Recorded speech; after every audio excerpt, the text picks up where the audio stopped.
Welcome to manifest learning.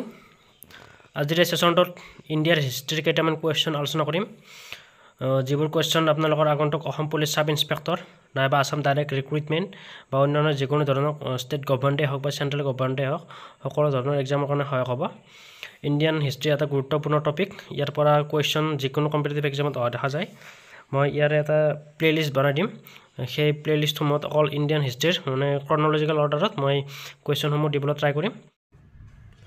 আজিৰ প্ৰথম কুৱেশ্যনটো হ'ল, হু among the following came to India at the instance of Sultan Mahmood of Ghazni. তলৰ কোনজনে গাজনীৰ চুলতান মাহমুদৰ অনুৰোধত ভাৰতলৈ আহিছিল সেইটো সুধিছে। তো অপশ্যন 4টা দি আছে। Option A Al Masudi, option B Sulaiman, option 3 Al Beruni আৰু অপশ্যন 4 আব্দুল হক। গতিকে অপশ্যন 3 এবাৰ শুদ্ধ উত্তৰ। অল বেৰনীয়ে মহম্মদ গাজনীৰ লগত ভাৰতবৰ্ষলৈ আহিছিল। নেক্সট কুৱেশ্যন আগবাঢ়িছোঁ। The most learned medieval Muslim ruler who was well versed in various branches of learning including astronomy, mathematics and medicine was. জ্যোতিষ বিজ্ঞান, গণিত আৰু চিকিৎসা বিজ্ঞানকে ধৰি বিভিন্ন শিক্ষাৰ শাখাত সুপৰিচিত মধ্যযুগীয় মুছলমান শাসকজন কোন আছিল সেইটো সুধিছে। যেতিয়া দিল্লীত চুলতান বংশই প্ৰতিষ্ঠা কৰিছিল, সেই চুলতান বংশৰ সময়ছোৱাৰে পৰা বিভিন্ন বংশ আছিল, যেনেকৈ চায়দ বংশ, তুগলক বংশ, লোধি বংশ, খিলজী বংশ, বিভিন্ন ৰজা আছিল। সেই তুগলক বংশৰ ৰজা আছিল মহম্মদ বিন তুগলক, আৰু সেই মহম্মদ বিন তুগলকে জ্যোতিৰ্বিজ্ঞান, গণিত আৰু চিকিৎসা বিজ্ঞান ধৰি বিভিন্ন শাখাৰ লগত জড়িত আছিল। তেওঁ এইসমূহৰ উপৰি বিভিন্ন আৰু ডিপাৰ্টমেণ্টৰ লগত জড়িত আছিল। সেইসমূহ বাৰু মই পিছত আলোচনা কৰিম। এইটোত যিটো কুৱেশ্যন সুধিছে সেইটোত মহম্মদ বিন তুগলক হ'ব শুদ্ধ উত্তৰ। Next, the largest administrative division in the Vijayanagara empire was. Vijayanagara সাম্ৰাজ্যৰ আটাইতকৈ ডাঙৰ প্ৰশাসনিক বিভাগটো কি আছিল সেইটো সুধিছিল। বিভিন্ন ধৰণৰ ডিপাৰ্টমেণ্ট আছিল, সেই ডিপাৰ্টমেণ্টসমূহৰ আটাইতকৈ ডাঙৰ কোনটো আছিল সেইটো সুধিছে প্ৰশাসনৰ ক্ষেত্ৰত। Option A Nadu, option B Razia, option C Mandalam আৰু অপশ্যন 4 আছে কটম। গতিকে অপশ্যন 3 হ'ব শুদ্ধ উত্তৰ মাণ্ডালাম। গতিকে বিজয়নগৰ এম্পায়াৰৰ সময়ছোৱাত লাৰ্জেষ্ট এডমিনিষ্ট্ৰেটিভ ডিভিজনটো আছিল Mandalam. Next, who among the following founded the city of Ahmedabad. তলত উল্লেখিত কোনগৰাকীয়ে আহমেদাবাদ চিটিটো ফাউণ্ড কৰিছিল সুধিছে, অৰ্থাৎ প্ৰতিষ্ঠা কৰিছিল। Option A Muhammad bin Begara, option B Qutbuddin Ahmad Shah, option 3 Ahmad Shah আৰু অপশ্যন 4 আছে মুজাফৰ শ্বাহ টু। গতিকে অপশ্যন 3 হ'ব শুদ্ধ উত্তৰ। আহমদ শ্বাহে আহমেদাবাদ চিটিটো ফাউণ্ড কৰিছিল। Next, name the first sultan to adopt the principle of measurement of cultivable land for determining the land of revenue was. ভূমিৰ ৰাজহ নিৰ্ধাৰণৰ বাবে কৃষিযোগ্য ভূমিৰ জোখ ৰখাৰ নীতিটো কোনে প্ৰথমে এডপ্ট কৰিছিল, সেইগৰাকী চুলতানৰ নাম সুধিছে। Option A Alauddin Khilji, option B Sikandar Lodi, option 3 Iltutmish আৰু অপশ্যন ডি আছে গিয়াছুদ্দিন তুগলক। গতিকে ইয়াৰ শুদ্ধ উত্তৰ হ'ব অপশ্যন নম্বৰ এ আলাউদ্দিন খিলজী। এই আলাউদ্দিন খিলজীয়ে কৃষিৰ কাৰণে উপযুক্ত মাটিৰ পৰা ৰেভিনিউ কালেক্ট কৰাৰ ওপৰত গুৰুত্ব দিছিল। নেক্সট কুৱেশ্যনলৈ আগবাঢ়িছোঁ। The city of Ajmer was founded by. Ajmer নামৰ নগৰখন কোনে প্ৰতিষ্ঠা কৰিছিল সুধিছিল। Option A Bhoja, option B Sindhu Raja, option C Ajay Raja আৰু অপশ্যন ডি দি আছে বিগ্ৰহ ৰাজা। গতিকে শুদ্ধ উত্তৰ হ'ব অপশ্যন নম্বৰ 3 যিটো দি আছে অজয় ৰাজা। এই অজয় ৰাজাই আজমেৰ নামৰ নগৰখন প্ৰতিষ্ঠা কৰিছিল। নেক্সট কুৱেশ্যনলৈ আগবাঢ়িছোঁ। Who was the patron deity of Vijayanagara empire. Vijayanagara সাম্ৰাজ্যৰ পৃষ্ঠপোষক দেৱতা কোন আছিল, অৰ্থাৎ বিজয়নগৰ এম্পায়াৰত যিসকল ৰজাই আছিল সেইসমূহৰ পৃষ্ঠপোষক দেৱতা কোন আছিল, অৰ্থাৎ তেওঁলোকে কাক পূজা কৰিছিল সেইটো সুধিছিল। অপশ্যন এ বিৰুপাক্ষা, অপশ্যন বি দি আছে ভিট্টাল স্বামী, অপশ্যন 3 দি আছে নৰসিমা, অপশ্যন ডি আছে বেণুগোপাল স্বামী। গতিকে অপশ্যন এ আছে বিৰুপাক্ষা। এই বিৰুপাক্ষাই তেওঁলোকৰ পৃষ্ঠপোষক দেৱতা আছিল। নেক্সট কুৱেশ্যনলৈ আগবাঢ়িছোঁ। During the Mughal rule in India tobacco was first cultivated in. আমাৰ মোগলে যেতিয়া শাসন প্ৰতিষ্ঠা কৰিছিল ভাৰতবৰ্ষত তেতিয়া তেওঁলোকে পোনপ্ৰথমে ক'ত তবাকু অৰ্থাৎ থপাতৰ সৈতে কৰিছিল সেইটো সুধিছিল এই মোগল বংশ আমাৰ বাবৰে প্ৰতিষ্ঠা কৰিছিল লোধি বংশৰ শেষৰজন ৰজা ইব্ৰাহিম লোধিক পৰাস্ত কৰি পানিপথৰ প্ৰথম যুদ্ধত 1526 চনত আৰু তেতিয়াৰ পৰা মোগল ৰাজবংশ ভাৰতবৰ্ষত প্ৰচলিত হৈছিল আৰু সেই মোগলৰ দিনতে তেওঁলোকে গুজৰাটত পোনপ্ৰথমবাৰৰ বাবে থপাতৰ খেতি কৰিছিল নেক্সট কোৱেশ্চন আগবাঢ়িছোঁ The city of Vijayanagar, known as Hampi, বৰ্তমান হাম্পি বুলি জনা যায় সেই Bijoynagar এম্পায়াৰক was situated on northern bank of which river গতিকে বিজয়নগৰ এম্পায়াৰটো বৰ্তমান নৰ্থত অৱস্থিত নদীসমূহৰ কোনটো নদীৰ পাৰত অৱস্থিত সেইটো সুধিছে এই বিজয়নগৰক বৰ্তমান হাম্পিৰ ৰূপে পৰিচিত এইটো তলত উল্লেখিত কোনটো নদীৰ পাৰত আছে সুধিছে option A Ganga option B Godavari option C Krishna আৰু অপশ্যন ডি তুংগভদ্ৰা গতিকে অপশ্যন ডি হ'ব শুদ্ধ উত্তৰ তুংগভদ্ৰা এই তুংগভদ্ৰা নদীৰ পাৰত এই বিজয়নগৰ এম্পায়াৰ আছে next name the greatest ruler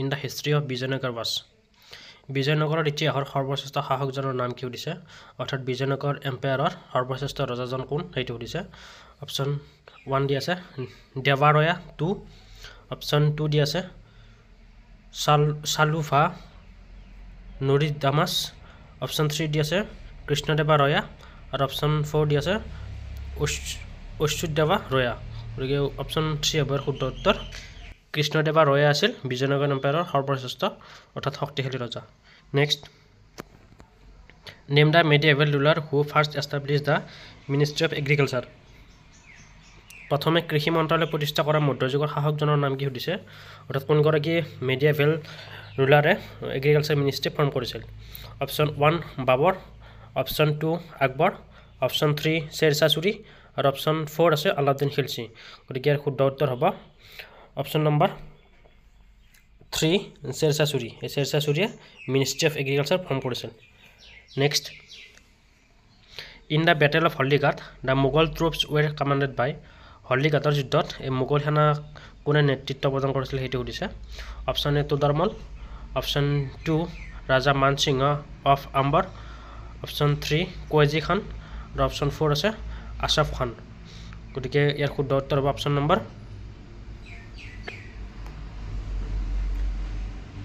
2 Raja Mansingh of Amber Raja মানসিংহই এই মোগল সৈন্যক নেতৃত্ব প্ৰদান কৰিছিল next Sher Shah mausoleum is at Sasaram in Bihar but he died at Sher Shah ছুৰীৰ সমাধি সত্ৰ বিহাৰৰ সাসাৰামত আছে কিন্তু তেখেতৰ মৃত্যু কৰিছিল সেইটো সুধিছে তেখেতৰ মৃত্যুৰ স্থান বেলেগ আছিল আৰু তেখেতৰ সমাধি স্থান বেলেগ আছিল গতিকে ইয়াত মৃত্যুৰ স্থানটো আমাক কৰিছিল সেইটো সুধিছে অপশ্যন এ আগ্ৰা অপশ্যন 2 দি আছে গোৱা অপশ্যন 3 দি আছে সোনাৰ আৰু অপশ্যন 4 দি আছে কালাঞ্জাৰ গতিকে অপশ্যন 4 হ'ব ইয়াৰ শুদ্ধ উত্তৰ কালাঞ্জাৰত শ্বেৰশ্বাহ ছুৰীৰ মৃত্যু হৈছিল আৰু তেখেতৰ বিহাৰৰ সাসাৰামত তেখেতৰ সমাধি আছে next after the devastation of the city of Vijayanagar in 1565 the capital of the empire was shifted to 1565 চনত বিজয়নগৰ চহৰখন যেতিয়া ধ্বংস হৈছিল তেতিয়া তাৰ ৰাজধানী কলৈকে স্থানান্তৰিত কৰা হৈছিল সেইটো সুধিছে option A Mysore option B Delhi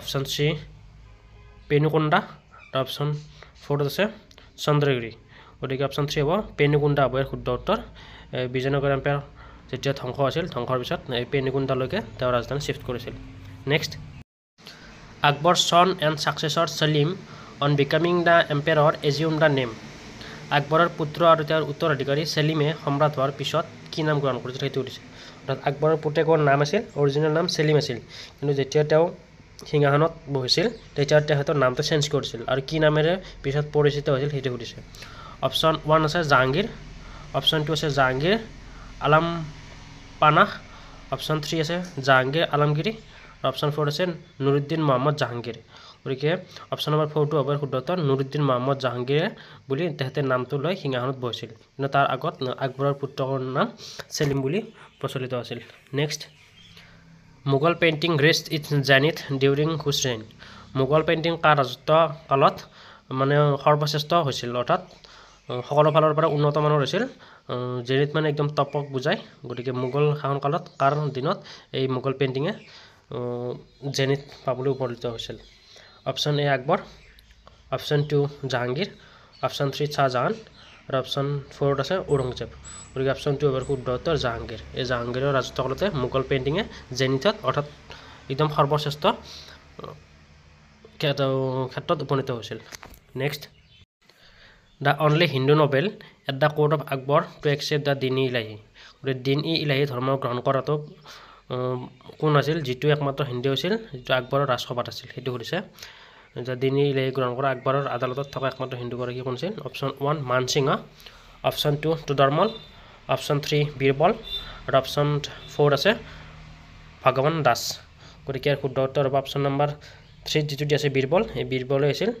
Hindu যিয়ে দিন ই ইলাহী ধৰ্মটো গ্ৰহণ কৰিছিল next when Chittor was captured by Akbar in 1558 the Rana of Mewar was যেতিয়া চিত্তৰক আকবৰে 1556 চনত বন্দী নহয় মানে দখল কৰিছিল নিজৰ কেপচাৰত লৈছিল নিজৰ অধীন কৰি লৈছিল তেতিয়া মেৱাৰৰ ৰজা কোন আছিল সেইটো সুধিছে অপশ্যন 1 ৰাণা অমৰ সিংহ অপশ্যন 2 ৰাণা প্ৰতাপ সিংহ অপশ্যন 3 ৰাণা কুম্ভা আৰু অপশ্যন 4 আছে ৰাণা উদয় সিংহ গতিকে অপশ্যন নম্বৰ 4 হ'ব শুদ্ধ উত্তৰ ৰাণা উদয় সিংহ আছিল তেতিয়া Mewar next the last great royal patron of Buddhism in India ৱেৰ the ভাৰতত বৌদ্ধ ধৰ্মৰ অন্তিম মহান ৰাজকীয় পৃষ্ঠপোষকসকল আছিল অৰ্থাৎ এই বুদ্ধিজিম ধৰ্ম গ্ৰহণ কৰা একেবাৰে শেষৰজন ৰয়েল পেট্ৰন কোন আছিল সেইটো সুধিছে অপশ্যন 1 পালাছ অপশ্যন 2 চেনাছ অপশ্যন 3 বৰ্মন আৰু অপশ্যন 4 আছে শিখ গতিকে অপশ্যন 1 হ'ব শুদ্ধ উত্তৰ